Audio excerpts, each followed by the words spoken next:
Olá a todos, meu nome é Alessandra Nassar, sou médica veterinária, pesquisadora científica do Instituto Biológico e trabalho no Laboratório de Bacteriologia Geral. Hoje nós vamos conversar um pouquinho sobre mastite bovina. A mastite ela é classificada em 3 tipos, a mastite clínica, a mastite subclínica e a mastite crônica.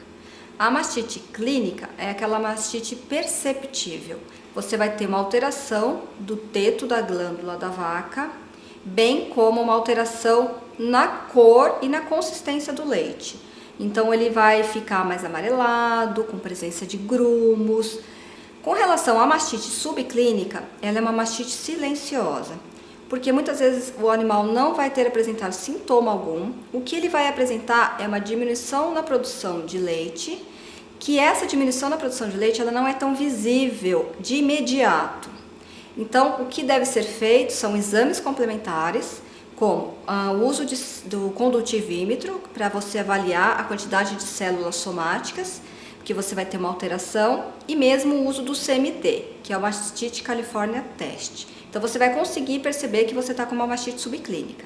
E com relação à mastite crônica, também é uma mastite silenciosa, só que ela já é crônica. Então você já percebeu que na sua propriedade você está tendo uma diminuição na produção de leite, mas não sabe por quê.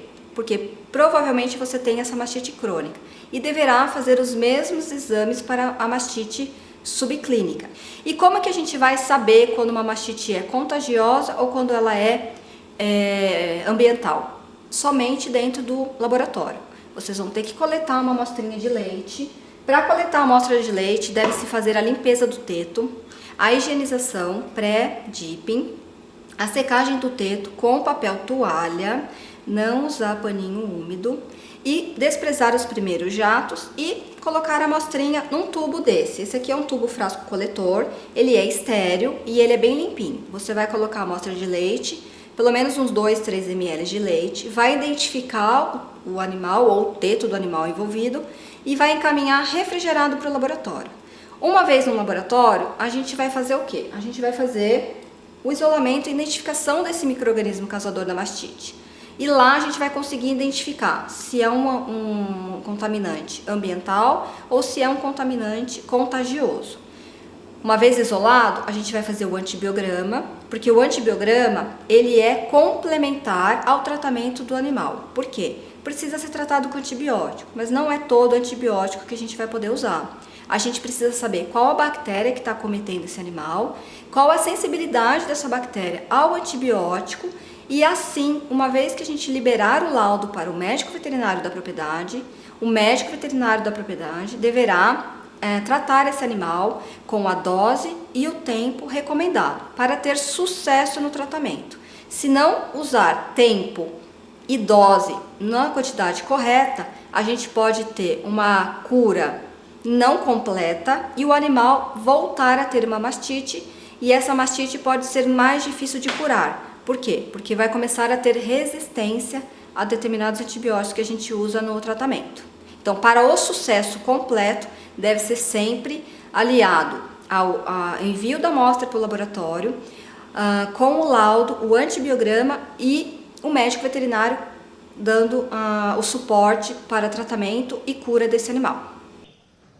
Agora nós vamos realizar o exame clínico antes da coleta do leite para a propriedade. Então a gente vai olhar o quê? A gente vai olhar a fisiologia do teto mamário, olhar se tem alguma alteração, ferida, para poder iniciar a coleta. A gente faz a visualização manual e aí tá tudo ok. Aí a gente vai fazer o quê? Vai fazer o pré-dipping, que é a higiene do teto, antes de coletar a amostra de leite.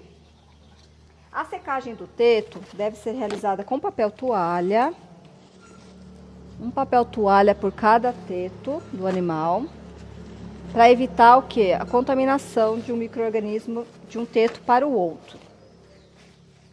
Uma vez feito isso, nós vamos fazer o quê? Nós vamos analisar o leite. Esse exame é o teste de fundo de caneca, é um teste rápido, simples, onde a gente vai avaliar o quê? A condição do leite, se ele tem alguma alteração com grânulos, e então não foi visualizado nada. Segundo o teto, também a gente não visualizou nenhuma alteração.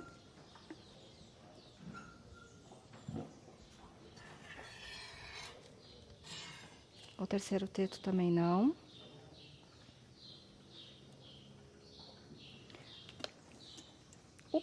O teto anterior direito, ele tem uma fissura, ele está bem machucado e ele está com presença de grânulos, muitos grânulos, e está com pus e sangue. Então, esse animal, ele está comprometido, está com mastite clínica e ele está com perda de teto. Então, esse leite é um leite que deve ser encaminhado para o exame microbiológico no laboratório. O exame do fundo de caneca é um exame fácil, rápido de se fazer. Deve ser feito sempre após o pré-dipping, onde a gente vai avaliar o quê? A consistência do leite. Então, a gente vai ver se tem presença ou não de grumos, e se tem presença ou não de sangue, e alguma outra alteração. Esse leite nós coletamos agora do teto anterior direito dessa vaca, e a gente pode observar que existe presença de grumos, e existe presença de estrias de sangue, e bem como alteração do leite. O leite está rosado, quer dizer, ele está numa condição totalmente desfavorecida do que é uma alteração normal, o que seria normal do leite. Então, esse animal está evidenciando que ele está com mastite clínica, e nós vamos, então, coletamos uma amostra e vamos encaminhar para o laboratório para poder fazer o exame bacteriológico, para poder fazer o diferencial. Para a coleta de exame para o diagnóstico, deve ser feito sempre uma asepsia, essa que nós fizemos agora. Eu vou limpar porque está com muito sangue e grânulo. Então, eu vou pegar, a gente usa para o exame do leite, para encaminhar para o laboratório, um potinho estéril, não utilizado. A gente compra em farmácia, chama pote coletor, que a gente usa para fazer exame de urina ou de fezes. Então, nós vamos usar esse potinho para coletar a amostra de leite para enviar para o laboratório. E aí a gente vai próximo do teto e coleta o máximo que conseguir. Esse teto ele está bem machucado, fica até um pouco difícil de coletar. O ideal é que a gente colete pelo menos 2 ml de amostra de leite para o laboratório. Mas como essa mastite ela já está bem clínica e está lesionando o teto do animal, o que a gente conseguiu coletar já é suficiente para encaminhar para o laboratório. Então, a gente coloca nesse tubinho, identifica com o número do animal. Então, a gente coloca com caneta Bic, esparadrapo ou uma caneta permanente e vai encaminhar para o laboratório para ser refrigerado. Então, uma vez evidenciado no exame de fundo de caneca que esse leite tem uma alteração, nós coletamos num frasco coletor universal, que é um frasco limpo, estéril, livre de qualquer micro-organismo. Então, esse material, esse leite, essa amostra de leite, que teoricamente nem parece que é um leite, nós vamos enviar para o laboratório para então fazer o exame, para a gente detectar qual é o micro-organismo que está cometendo esse animal, qual é a mastite. Essa é uma mastite clínica, porque a gente consegue visualmente evidenciar essa alteração no leite. Agora a gente precisa saber qual é o micro-organismo envolvido. E só no laboratório para a gente poder dar o diagnóstico. Agora, aí, depois do exame do leite, vai fazer o quê? Ele vai retirar o leite, não retira do teto machucado. Após a ordenha, depois que ele retirar as teteiras, ele vai fazer o pós-dipping. Porque o pós-dipping a gente faz após a ordenha, onde a gente vai colocar uma solução de iodo no teto do animal, para ele poder sair da sala de ordenha e ir para pastagem. Aqui é a sala de ordenha. A sala de ordenha, antes da ordenha, ela tem que estar limpa. Então, a gente verifica que todos os equipamentos foram já higienizados pós-ordenha. Então, a sala está limpa, já foi lavada, o piso está lavado. Reparem que esse piso ele tem uma declividade que é propícia para que não forme poça d'água, para não ter o acúmulo de água, que é ruim, e vai ser fácil escoamento de fezes e urina, deixando o galpão bem limpo para a próxima ordenha, que será realizada no período da tarde ou no dia seguinte.